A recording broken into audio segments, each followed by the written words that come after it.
By now, you've probably heard that Anna Faris and Chris Pratt have announced that they are separating after 8 years of marriage. Now, the couple has asked for their privacy, so we're not gonna speculate on the details, but we are gonna read you their statement and talk about why we idolize certain couples in Hollywood. So here was the statement they released. "We are sad to announce we are legally separating. We tried hard for a long time and we're really disappointed. Our son has 2 parents who love him very much, and for his sake, we want to keep this situation as private as possible moving forward. We still love each other and will always cherish our time together, Anna Faris and Chris Pratt." So, Sarah, I don't need to tell you that the internet went crazy over this breakup. I have to admit that I was surprised to hear about the separation, but I didn't necessarily experience the sort of anguish that I guess a lot of people were experiencing online. So I wanna know, did you experience that? Do you understand why people said that? People were saying things like love is canceled because a couple broke up that they don't even know personally. I think it gets hard, especially with a couple like Anna Faris and Chris Pratt, who were together for a pretty long time for Hollywood standards and also did a really good job of staying out of the limelight in terms of their romance. I think that they both experienced personal successes in terms of their career, but as a couple, you only saw the good of it, kissing on the red carpet and posting and supporting each other via social media, which is never real.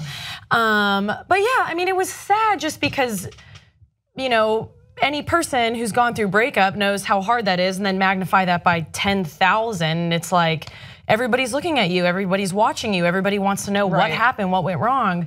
So I feel bad just for them because they have a son together and heartbreak sucks, but no, I wasn't like, oh God, love is dead. I know, but so many people were. I think it's interesting that, so a good thing here is that a lot of the qualities that we liked about them as a couple is that they are pretty private. They're not tabloid staples. No. They seem to be handling this with maturity. No one's dragging each other. It seems very unlikely that Anna Faris is gonna take to her podcast and be like, this is the fuck Chris Pratt episode, Yeah. So I think that they are gonna handle this maturely and privately, so that's there, good for them. That's what we liked about them when they were together as well.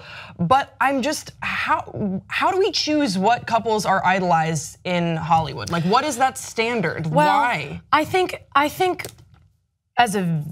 I don't know the answer, but for me, I feel I can totally talk about it. It's an opinion news show. My opinion. So this is a great forum for you to do that. Yeah, this is my opinion, guys. I think that because they did do such a good job of. Well, Chris Pratt is very religious. Yeah, they love God. Yeah.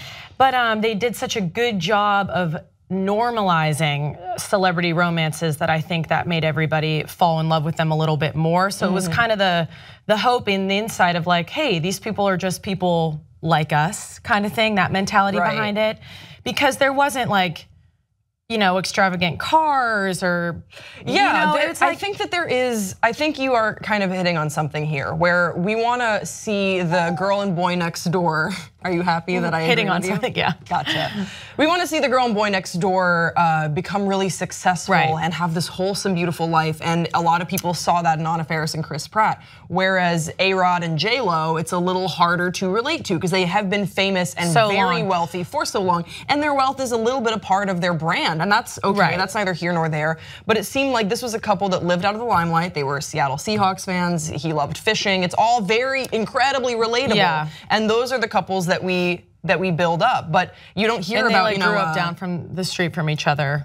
Right, but like what about, Rita Wilson and Tom Hanks? I guess they're not as like sexy and current anymore. But Tom Hanks can do no wrong. He can do no wrong. I just mean that they want, now people are saying that, oh no, if Emily Blunt and John Krasinski break up, then love is canceled. Right. I mean, that must be so hard as a celebrity to have that insane amount of pressure of people saying, it's like, come on, that's not fair. I think also the fact that Anna Faris had, she had success on her own terms. She was the bigger star, if you will, when they got together, however many years ago, 8 years ago. And then I think that's also what people liked about it was like, this really funny, quirky, hot girl is kind of dating a guy that at that point had been in like The OC and you know, he didn't really have a name for himself, and then now over the past couple of years, he's blown up. He's an international celebrity, and so I think people like that because they were like, oh, this girl who could have anybody is with this guy, and that's what I think people are kind of like bummed about now, because I think a little bit of the attitude might be, well, he got international fame and now he's like dropping his girlfriend.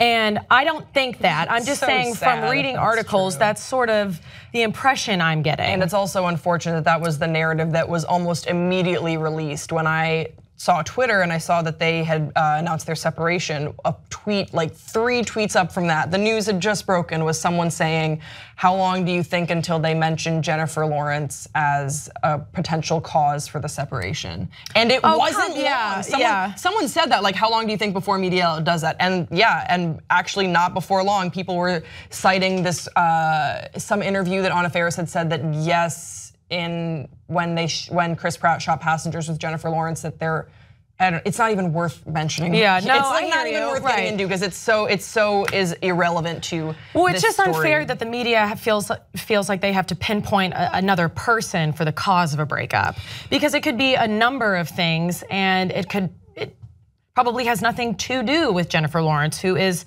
in a relationship, and it's like. You know, it sucks that everything has to be, well, it was this person, and they're the cause, and that's that. And that, I mean, and that's the thing. Relationships are far more complex when you're in one and nuanced than we give Hollywood couples, I think, credit for. It's like you are this couple, you're the cool couple. You know, when it was Emma Stone and Ryan Gosling. No, I made that up. You know, Spider-Man. And Spider-Man. Aaron, no, that's not Aaron Carter. Nope, Aaron Carter. I don't know. Great you guys couple. will remind us of the name in the comment section below. But every couple has their thing, that they are labeled. His last name, I'm not going to drop this. Andrew Garfield. Andrew Garfield. Whew. Andrew Garfield, we got there. Guys, we want to hear from you in the comment section below. Why do some couples get idolized in Hollywood and we talk about them as being perfect and not others? What are some of your favorite Hollywood couples or not? We don't have to talk about that. We can talk about whatever you want. Yeah, talk about how Grace and I couldn't figure out that name. Below, tell us about Andrew Garfield, and we will see you next time on Pop Trigger.